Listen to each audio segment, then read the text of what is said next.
Hello friends, எல்லாரும் எப்படி இருக்கீங்க? நல்லா இருக்கீங்களா?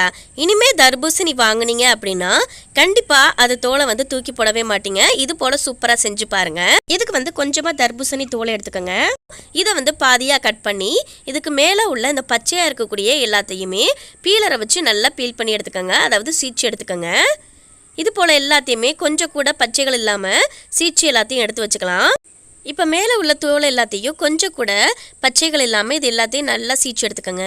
இப்போ கத்தியை வச்சு குட்டி குட்டியாக நறுக்கிக்கோங்க. ரொம்ப பெருசாக போடாமல் நல்லா சின்னதாக இது போல் கட் பண்ணிக்கோங்க. இதில் ரொம்பவே முக்கியமான குறிப்பு என்ன அப்படின்னா, நீங்கள் இது கூட்டு செஞ்சு கொடுத்ததுக்கப்புறம் இது தர்பூசணி தோலில் தான் செஞ்சோம் அப்படின்றத சொல்லாமல் இருங்க. அப்போ சாப்பிட்டு பார்த்துட்டு இது அதில் தான் செஞ்சோன்னு சொன்னால் நம்பவே மாட்டாங்க. அந்த அளவுக்கு டேஸ்ட்டு சூப்பராக இருக்கும். இது போல் எல்லாத்தையுமே குட்டி குட்டியாக நறுக்கி வச்சுக்கோங்க.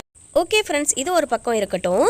இதுக்கிடையில் மிக்சி ஜாரில் அரை முடி தேங்காவை குட்டி குட்டியாக நறுக்கி வச்சுருக்கோம். இது கூடவே பச்சை மிளகா 2 பச்சை மிளகா, 1 டீஸ்பூன் சீரகம், இது எல்லாத்தையுமே கொஞ்சமாக தண்ணி ஊற்றி நல்லா மிக்சியில் போட்டு அரைச்சி எடுத்துக்கோங்க. நல்லா சாஃப்டாக அரைக்கணும். கொஞ்சம் கூட குறகுறப்பாக இருக்கக்கூடாது. இதுக்கிடையில் குக்கரில் 1.5 கப் அளவு பாசிப்பருப்பு போட்டுக்கும். 1.5 கப் அளவு பாசிப்பருப்பு போட்டதுக்கப்புறம் நாம் குட்டி குட்டியாக நறுக்கி வச்சுருக்கோம்ல தர்பூசணி தோல், அதையும் போட்டுக்கலாம்.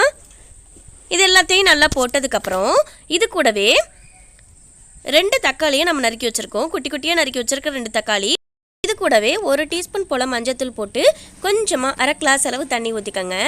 இப்போ எல்லாத்தையும் போட்டு கரெக்டாக ஒரு விசில் விட்டால் போதும். நல்லா இது போல் நல்லா சூப்பராக கரைஞ்சிரும்.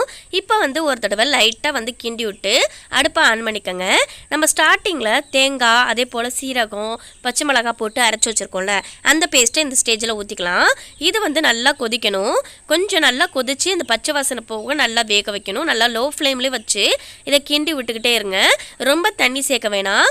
அந்த பருப்பு அதே போல் அந்த தோல் எல்லாமே சேர்ந்து நல்லா கொஞ்சம் கெட்டி ஆகிற தன்மை வரும். அப்போ தான் நம்ம தாளிக்கணும். இப்போ பாருங்கள், ஓரளவு நல்லா பைண்ட் ஆகி நல்லா கெட்டியாயிருச்சு. இதுக்கிடையில் அடுப்பில் கடாய் வச்சு 2 டேபிள் ஸ்பூன் போல் ஆயில் ஊற்றிக்கோங்க. இதில் 1 டீஸ்பூன் கடுகுளுந்த பருப்பு போட்டு நல்லா வெடிச்சு வந்ததுக்கப்புறம் இது கூடவே ஒரு பெரிய வெங்காயத்தை குட்டி குட்டியாக நறுக்கி வச்சுருக்கோம், அதையும் போட்டுக்கலாம். இப்போ வெங்காயம் போட்டு நல்லா ஓரளவு இந்த மாதிரி வதங்கினதுக்கப்புறம் இப்போ காரத்திற்கு ஏற்ப 2 வரமிளகாய் போட்டுக்கலாம். உங்களுக்கு எக்ஸ்ட்ரா வேணும்னா, அதாவது காரம் கூட வேணும் அப்படின்னு விருப்பப்பட்டிங்கன்னா ஸ்டார்டிங்கில் பச்சை மிளகாய் நம்ம 2 போட்டோம்ல, அதுவே காரம் அதிகமாக வேணும்னா ஒரு 3 இல்லாட்டி 4 போட்டுக்கோங்க. இப்போ வெங்காயம் நல்லா பொன்னிறமாக வதங்கினதுக்கப்புறம் நம்ம குக்கரில் வேக வச்சு வச்சுருக்க அந்த பருப்பு கூட்டையும் இதில் போட்டுடலாம். லாஸ்ட்டில் தாளித்து விட்டுறலாம். ரொம்பவே டேஸ்ட்டாக இருக்கும். இதே போல் ட்ரை பண்ணி பாருங்கள். இந்த ஸ்டேஜில் லாஸ்ட்டாக தான் நம்ம உப்பு போடணும். இடையில பருப்பு வேகும் போது கூட போடக்கூடாது. அப்படி போட்டோம் அப்படின்னா ஒரு மாதிரி கடுத்து போயிடும். இப்போ பாருங்கள், நல்லா அடுப்பை ஆஃப் பண்ணிவிட்டு நல்லா தாளித்து விட்டாச்சு. ரொம்பவே சூப்பராக இருந்துச்சு. இதே போல் நீங்கள் வீட்டில் ட்ரை பண்ணி பாருங்கள். உங்ககிட்ட மல்லி இலை இல்லாட்டி கருவேப்பிலை இருந்துச்சுன்னா அதை மேல் தூவி போட்டு சர்வ் பண்ணுங்கள். ரொம்பவே டேஸ்ட்டாக இருக்கும். இது சப்பாத்தி அதே போல் சாம்பார் சாதம், குருமா, புளிக்குழம்பு எல்லாத்துக்குமே செம்மையாக இருக்கும். ஒரு தடவை வீட்டில் செஞ்சு பார்த்துட்டு உங்கள் வீட்டில் உள்ளவங்களுக்கு ஒரு சர்ப்ரைஸாக அதை செஞ்சு கொடுங்க. எப்படி இருக்கணும் கருத்துக்களை கமெண்ட்டில் சொல்லுங்கள்.